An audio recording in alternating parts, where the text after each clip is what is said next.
ভোটের মুখে তৃণমূল ছাড়লেন অভিমানী আরাবুল। বৃহস্পতিবার দুপুরে হুগলির জাঙ্গিপাড়া ফুরফুরা শরীফে এসে আনুষ্ঠানিকভাবে দলে যোগ দিলেন ভাঙড়ের বিতর্কিত নেতা। আইএসএফ এর রাজ্য কমিটির দপ্তরে তাঁর হাতে দলীয় পতাকা তুলে দেন রাজ্য সভাপতি শামসুর আলী মল্লিক। আইএসএফ এ যোগ দিয়েই আরাবুল জানান, ভাঙড় ক্যানিংকে শান্ত করার লক্ষ্যে নওশাদ সিদ্দিকীর নেতৃত্বে কাজ করবেন। তাঁর কথায়, ভাঙড়ের সন্ত্রাসের কারিগর শওকত মোল্লা।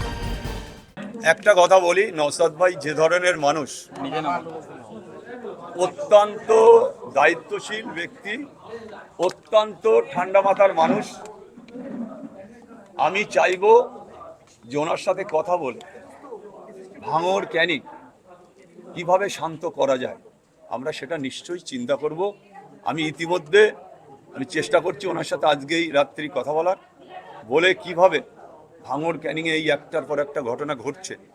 শওকত মোল্লা বলেছিল 5 জন কেন 10 জন খুন হলেও কিছু যায় আসে না, সে অলরেডি শুরু করেছে। এখনো নির্বাচনের দেয়াল লেখা কারুর হয়নি, আমাদের ক্যান্ডিডেট এখনো ঘোষণা হয়নি, তারপরেও এই ঘটনা ঘটছে এলাকায়।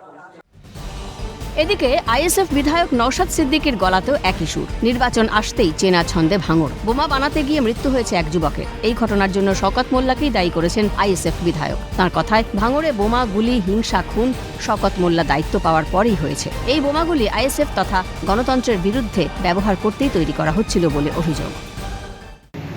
ভাঙড়ে এই বোম, গুলি, হিংসা, খুন শওকত স্যার দায়িত্ব পাওয়ার পর থেকে হয়েছে। তার আজকে জ্বলন্ত প্রমাণ।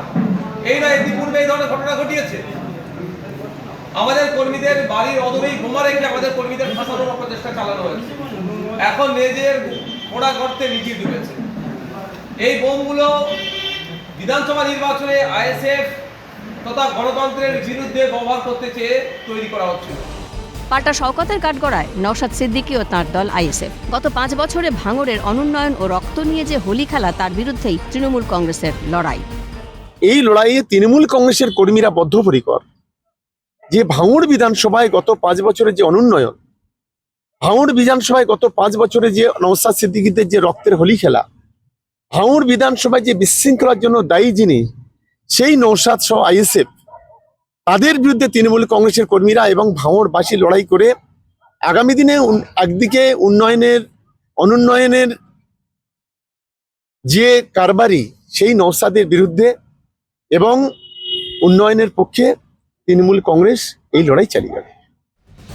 তৃণমূলের সঙ্গে আরাবুলের সম্পর্ক ছিল অম্লমধুর। একসময় ভাঙড় দাপিয়ে বেড়ানো আরাবুলেরই শাসন চলত এলাকায়। শওকত মোল্লা দায়িত্ব পাওয়ার পরই নানা ইস্যুতে দ্বন্দ্বে জড়ান আরাবুল। পঞ্চায়েত ভোটে এলাকায় রাজনৈতিক অশান্তিতে উস্কানি দেওয়ার অভিযোগে গ্রেফতার হন। পরে অবশ্য জামিনে ছাড়া পেয়ে ভাঙড়ে প্রবেশ করলেও গুরুত্ব কমেছিল আরাবুলের। ধীরে ধীরে কোণঠাসা হয়ে পড়েন, এমনকি দল থেকে বহিষ্কারও করা হয়েছে তাকে।